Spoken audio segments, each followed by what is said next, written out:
TRS MP Kadiyam Srihari ప్రమాణ స్వీకారం చేశారు. రాజ్ భవన్ లో గవర్నర్ నరసింహన్ కడియంతో మంత్రిగా ప్రమాణం చేయించారు. ఈ కార్యక్రమానికి సీఎం కేసీఆర్ తో పాటు మంత్రులు నాయని, ఈటెల, హరీష్ రావు, కేటీఆర్, తుమ్మల, లక్ష్మారెడ్డి, తలసాని మరికొందరు మంత్రులు హాజరయ్యారు. కడియం శ్రీహరికి డిప్యూటీ సీఎం పదవితో పాటు విద్యాశాఖ అప్పగించారు. జగదీష్ రెడ్డికి విద్యాశాఖ, వైద్యశాఖ, లక్ష్మారెడ్డికి వైద్య ఆరోగ్య శాఖ అప్పగించారు. జగదీష్ రెడ్డికి విద్యుత్ శాఖ, లక్ష్మారెడ్డికి వైద్య ఆరోగ్య శాఖ అప్పగించారు.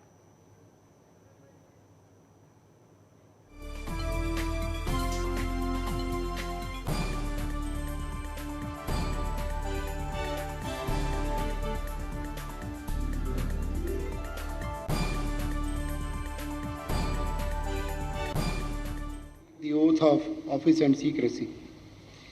I request the Honorable Governor to kindly administer the oath of office and secrecy to the Minister Designate of the State of Telangana. Cabinet Minister Shri Kadiyam Shrihari.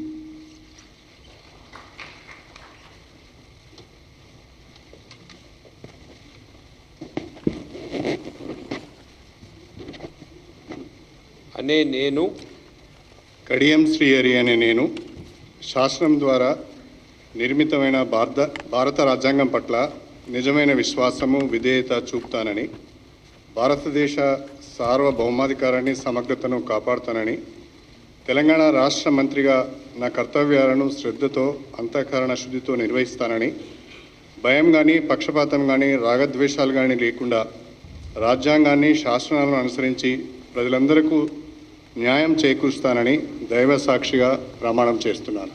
అనే నేను కడియం శ్రీహరి అనే నేను తెలంగాణ రాష్ట్ర మంత్రిగా నా పరిశీలనకు వచ్చిన లేదా నాకు తెలియవచ్చిన ఏ విషయాన్ని, నా కర్తవ్యాలను సక్రమంగా నిర్వహించేందుకు అవసరమైన మేరకు తప్ప ప్రత్యక్షంగా కానీ పరోక్షంగా కానీ ఏ వ్యక్తికి లేదా వ్యక్తులకు తెలియపరచనని లేదా వెల్లడించనని దైవ సాక్షిగా ప్రమాణం చేస్తున్నాను.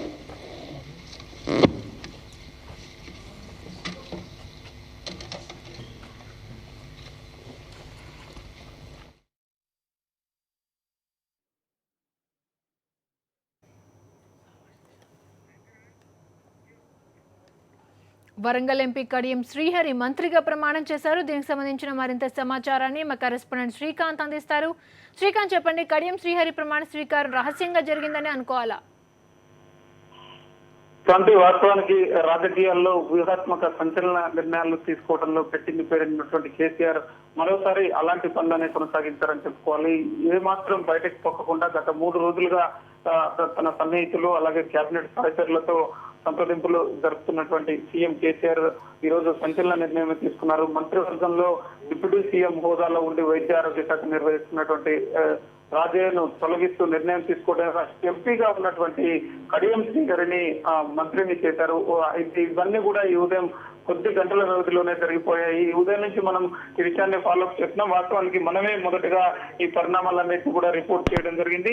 ఏదేమైనా అంటే గోప్యంగా, రహస్యంగా ఏర్పాట్లన్నీ జరిగినప్పటికీ కూడా రాజయ్య మీద వేటు పడబోతుంది. అది ఎప్పుడు అన్నదే రాజకీయ వర్గాల్లో చర్చ జరుగుతున్నటువంటి నేపథ్యంలో అనుకున్న దానికంటే వేగంగా, వ్యూహాత్మకంగా కేసీఆర్ స్పందించారు. రాజ్భవన్ కు ఎప్పటికప్పుడు సమాచారం అందిస్తూ రాజ్భవన్ లో అందుకు తగిన ఏర్పాట్లు చేసుకునేలా వ్యవహరించినటువంటి కేసీఆర్ మరోవైపు క్యాంప్ ఆఫీస్ లో సన్నిహితులతో చర్చలు జరిపిన తర్వాత ఈ విధమైన నిర్ణయానికి వచ్చారు.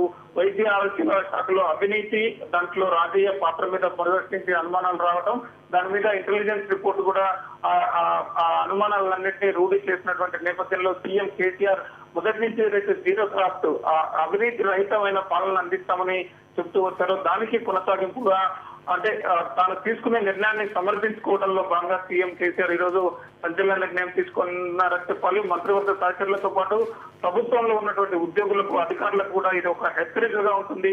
అదే సమయంలో తాను అవినీతి చేసి ఎవరిని సహించబోననే మెసేజ్ ఇవ్వడం కోసం ఈ రోజు ఈ సంచలన నిర్ణయం తీసుకున్నారు. ఓవైపు డిప్యూటీ సీఎం ను డ్రాప్ చేయడంతో పాటు అదే సామాజిక వర్గానికి చెందినటువంటి నేత ఎంపీగా ఉన్నప్పటికీ కూడా ఆయనతో రాజీనామా చేపిస్తూ మంత్రివర్గంలోకి తీసుకున్నారు. అదే సమయంలో మంత్రివర్గంలో కూడా 3 శాఖలు మార్చారు.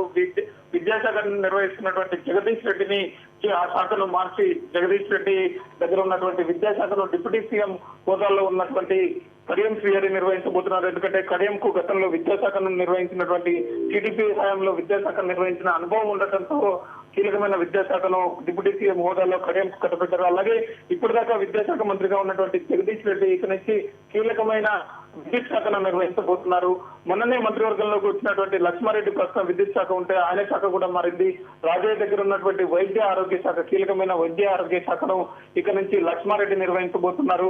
ఏదేమైనా తెలంగాణ ప్రభుత్వం ఏర్పడ్డ 7 నెలల్లోనే ఇది ఈ రకమైనటువంటి సంచలన నిర్ణయం జరిగిందని మనం చెప్పుకోవాలి. సీఎం కేసీఆర్ ఇద్దరు డిప్యూటీ సీఎంలు, ఒకరిని మైనారిటీ నుంచి మరొకరిని దళిత వర్గాల నుంచి తీసుకోవడం కూడా గతంలో సంచలనంగా మారినటువంటి నేపథ్యంలో అంతే సంచలనంగా ఒక డిప్యూటీ సీఎం ను అవినీతి ఆరోపణల మీద తప్పిస్తూ సీఎం కేసీఆర్ ఈ రోజు ఈ రకమైన నిర్ణయం తీసుకోవడం క్షణాల రోజుల్లోనే ఈ మొత్తం ప్రక్రియ పూర్తి కావడం జరిగిపోయింది. కాంతి, శ్రీకాంత్ తనకు రాజీనామా చేయాల్సిన అవసరం లేదని రాజయ్య అంటున్నారు. మరి రాజయ్య వర్షన్ ఏంటి?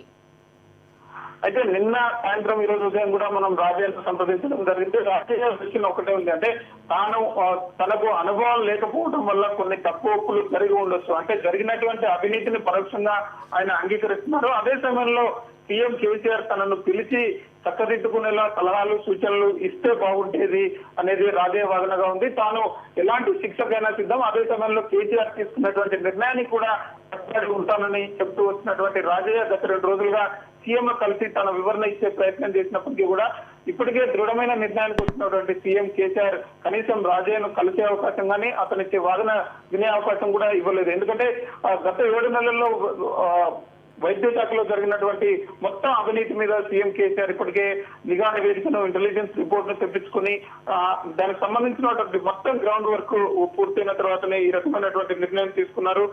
ఈ వేటు ద్వారా రాజకీయంగా కూడా ప్రయోజనం ఉండాలి, తన ప్రభుత్వం ఏదైతే మాటలు చెప్తుందో దానికి కట్టుబడి ఉంటుంది అని సిగ్నల్స్ అటు ప్రతిపక్షాలకు ఇటు పాలక ఉన్నటువంటి సభ్యులకు కూడా పంపించడమే ఎజెండాలో భాగంగానే సీఎం కేసీఆర్ ఈ సాహసోపేతమైనటువంటి నిర్ణయం తీసుకున్నారనేది మనకు అర్థమవుతుంది. అయితే రాజయ్య మాత్రం తనకు రాజీనామా చేయాల్సిన అవసరం లేదంటున్నారు. కాకపోతే ఆయనకు అవసరం లేకుండా సీఎం కేసీఆర్ నేరుగా గవర్నర్ ను సంప్రదించడం, గవర్నర్ ముఖ్యమంత్రి సలహా మేరకు రాజయ్యను మంత్రివర్గం నుంచి తప్పిస్తూ నిర్ణయం తీసుకున్నారు. కాబట్టి ఇక రాజయ్య రాజీనామా చేయాల్సినటువంటి అవసరమే లేదు, నేరుగా ఆయనను గవర్నరే తప్పించారు. కాబట్టి ఆయనను తప్పించడం, కొత్తగా మంత్రిని డిప్యూటీ సీఎం హోదాలో తీసుకోవడం కూడా, కడియం సీఎం తీసుకోవడం కూడా జరిగిపోయింది.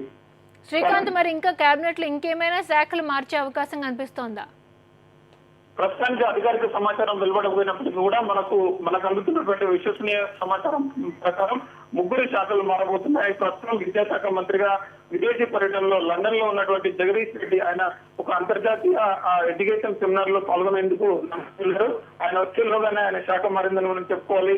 జగదీష్ రెడ్డి నుంచి విద్యాశాఖను తీసి విద్యాశాఖలో గతంలో అనుభవం ఉన్నటువంటి కడియం శ్రీహరికి డిప్యూటీ సీఎం హోదాలో విద్యాశాఖను ఇవ్వబోతున్నారు. జగదీష్ రెడ్డికి అత్యంత కీలకమైనటువంటి పవర్ శాఖను, విద్యుత్ శాఖను జగదీష్ రెడ్డికి ఇవ్వబోతున్నట్లు సీఎం కేసీఆర్ నిర్ణయిస్తున్నారు. అలాగే లక్ష్మారెడ్డి మొన్ననే కేబినెట్ లోకి వచ్చారు, ఇందులోనే ఆయన శాఖ కూడా మారబోతుంది. లక్ష్మారెడ్డికి విద్యుత్ శాఖ నుంచి వైద్య ఆరోగ్యం, ఏదైతే డిప్యూటీ సీఎం రాజయ్య ఇన్నాళ్ళు ప్రాతినిధ్యం వహించినటువంటి వైద్య ఆరోగ్య శాఖను లక్ష్మారెడ్డి చేతిలో పెట్టేందుకు సీఎం కేసీఆర్ నిర్ణయం తీసుకున్నారు. దీనికి సంబంధించి 3 మంత్రులకు శాఖలు మారుతున్నాయని మనం చెప్పుకోవాల్సి ఉంటుంది. Okay Srikanth, thanks for the input.